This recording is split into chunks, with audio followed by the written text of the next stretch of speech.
சிம்பிளா ஒரு ஒன் லைனை வச்சு த்ரில்லர் ஸ்கிரிப்ட் எழுத முடியுமா அப்படின்ற கேள்விக்கு பதில் வேணும்னா கண்டிப்பா நீங்க ஒரு மெல்லிய கோடு படத்தை பார்த்தே ஆகணும். பேரு போடுறப்போ ஆக்ஷன் கிங் அர்ஜுன் அப்படின்னு இல்லாம சாதாரணமா அர்ஜுன் அப்படின்னு ஒரு மூலையில போட்டிருந்தாங்க. ஒருவேளை படத்துல ஆக்ஷன் இல்லைன்னு சொல்றதுனால ஆக்ஷனை கட் பண்ணிட்டாங்களோ அப்படின்னு யோசிச்சேன். அதே மாதிரி தாங்க படத்துல எகிரி எகிரி அடிக்கிற ஃபைட் சீக்வன்ஸ்லாம் அர்ஜுனுக்கு இல்லாமே போயிடுச்சு. அதை விட முக்கியமான விஷயம், ஒரு நாள்ல நடக்கிற விஷயங்களை கனக்கச்சிதமா பேக் பண்ணிருக்காரு இயக்குனர். இயக்கம் போக படத்துல நடிக்கவும் செஞ்சிருக்காரு. அர்ஜுன், ஷாம், மனிஷா கொய்ராலா இந்த 3 பேரை சுத்தி சுத்தி தான் காட்சிகள் நகருது. முதல்ல நமக்கு ஒரு விஷயம் புரியுது, ஏய் இதுதானே எங்களுக்கு தெரியாதா, இதெல்லாம் ஒரு கதை அப்படின்னு சொல்லிட்டு நீங்க ஃபீல் பண்ணுவீங்க. ஆனா கடைசியில உண்மை வேற ஒன்னா இருக்கும். அந்த ஒரு விஷயம் தான் படம் பார்த்து முடிச்சதுக்கு அப்புறம் அப்பா நல்ல ஒரு முயற்சிடா அப்படின்னு சொல்லிட்டு நம்மள சொல்ல வைக்குது. படத்தோட பிளஸ் அப்படின்னா ஸ்கிரிப்ட், ஸ்கிரீன் பிளே தாங்க.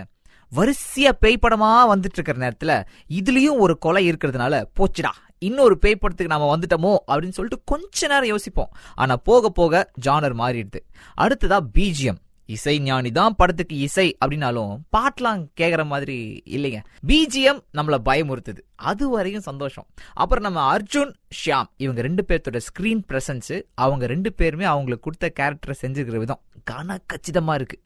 முக்கியமா கிருஷ்ணா ஸ்ரீராம் சினிமோட்டோகிராஃபர் சொல்லியே ஆகணும். எந்தெந்த ஆங்கிள் கேமரா வைக்கலாம்னு சொல்லிட்டு ரூம் போட்டு யோசிச்சிருப்பாருங்கன்னு நினைக்கிறேன் நான். பல ஷாட்ஸ் அற்புதமா எடுத்திருக்காரு.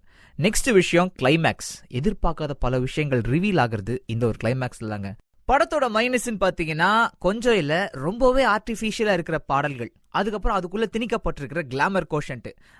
மனிஷா கொய்ராலாவோட ஸ்கிரீன் பிரசன்ஸும் கூட சேர்த்து சொல்லணுங்க மைனஸ்ன்னு சொல்லிட்டு. ஏன்னு பாத்தீங்கன்னா அவங்களுக்கு ஷாம ஜோடியா பாக்குறப்போ பக்கத்துல 2 பேர்த்தையும் பாக்குறப்போ என்னடா இது மனிஷாவுக்கு இவ்ளோ வயசாயிடுச்சா அப்படின்ற மாதிரி நமக்கு தோணுது. ஆனா கிளவரா அந்த மேட்டரை ஸ்கிரிப்ட்ல சேர்த்து விட்டு நம்ம டைரக்டர் அந்த கேள்விக்கு பதில் சொல்லிடுறாருங்க. அடுத்த மைனஸ்னா கதை நகர்ற இடங்கள்.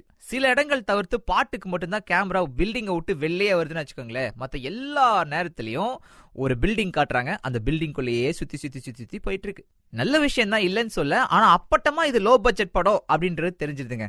வேற ஒரு விதமா பேலன்ஸ் பண்ணிருக்கலாம் அந்த ஒண்ணு மட்டும். இப்படி சில பல விஷயங்கள் கண்ணை உறுத்தாலும் நல்ல ஒரு கதை, நல்ல ஒரு ஸ்கிரீன் பிளே இருக்கிறதுனால கண்டிப்பா இந்த படத்தை நீங்க த்ரில்லர் ஜானர் விரும்பி பாக்குறவங்க அப்படின்னா தியேட்டர்ல போய் பார்க்கலாம். அதை விட முக்கியம் படத்தோட கிளைமேக்ஸ் முடிஞ்சதுக்கு அப்புறம் வர சில காட்சிகள் மிஸ் பண்ணாம பார்த்துட்டு வாங்க சார். பார்த்திபன் சார் பேசுறாரு.